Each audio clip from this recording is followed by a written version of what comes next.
हमारे चैनल में आप सबका स्वागत है। आज हम बात करेंगे एक सिंगल कॉन्टैक्टर के बारे में कि उसकी पावर और कंट्रोल वायरिंग कैसे की जाए। इसके लिए हमें एक green push button with NO element, एक red push button with NC element और एक कॉन्टैक्टर की ज़रूरत होगी। तो चलिए हम इसकी वायरिंग शुरू करते हैं।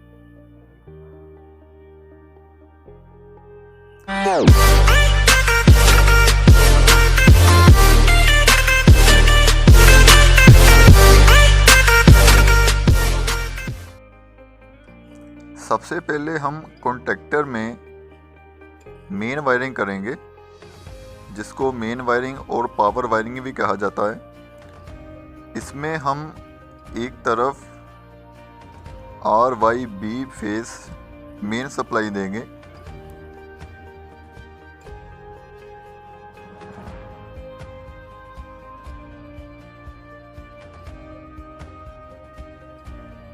अब हमारी मेन सप्लाई कनेक्ट हो चुकी है और इसके जो आउटपुट है वहाँ पर हम एक 3 फेस मोटर के कनेक्शन कर देंगे ताकि हम इसको ऑपरेट करके बाद में चेक कर सकें।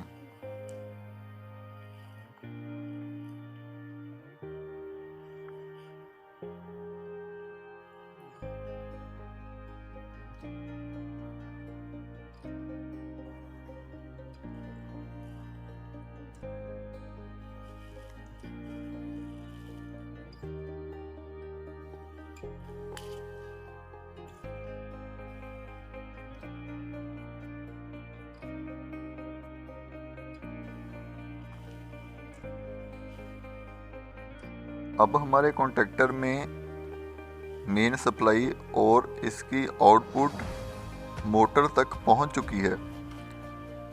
तो पावर वायरिंग कंप्लीट होने के बाद हम इसमें कंट्रोल वायरिंग करेंगे। तो हमारा जो कॉन्टैक्टर वो 415 वोल्ट का है। तो सबसे पहले हम एक फेस, कोई भी फेस आप यूज़ कर सकते हो, एक फेस हम इसकी कॉइल को डायरेक्टली देंगे। तो ये वायरिंग हम एक ग्रीन और रेड पुश बटन के साथ कर रहे हैं। तो अगर आप इसमें इमरजेंसी स्विच लगाना चाहे तो आप इस केबल में लगा सकते हो, जो हमने अभी डायरेक्ट की है। तो एक कॉइल तक हमारा सर्किट पहुंच चुका है और दूसरी कॉइल में अब हम सर्किट पहुंचाने के लिए एक और अलग फेस को ग्रीन पुश बटन के जरिए इसकी कॉइल तक लेके जाएंगे।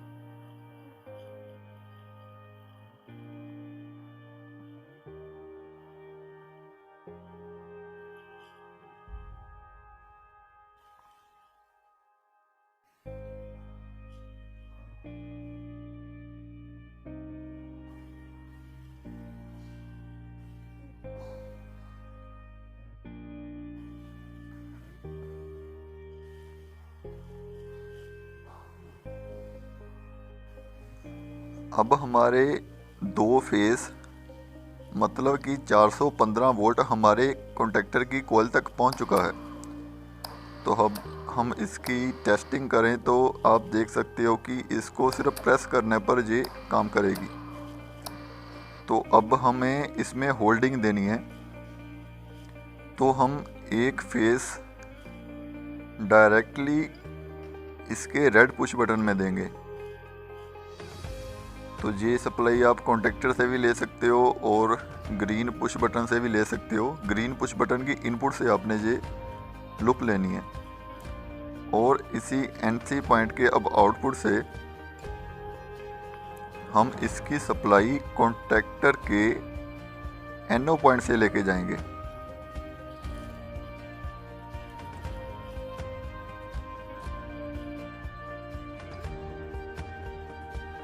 NO पॉइंट से ले जाने का हमें ये बेनिफिट होगा कि इसको होल्डिंग जब कट करनी हो, तो जब हम इस कॉन्टैक्टर को ऑफ करेंगे तो ये हमारा होल्डिंग सर्किट बंद हो जाएगा।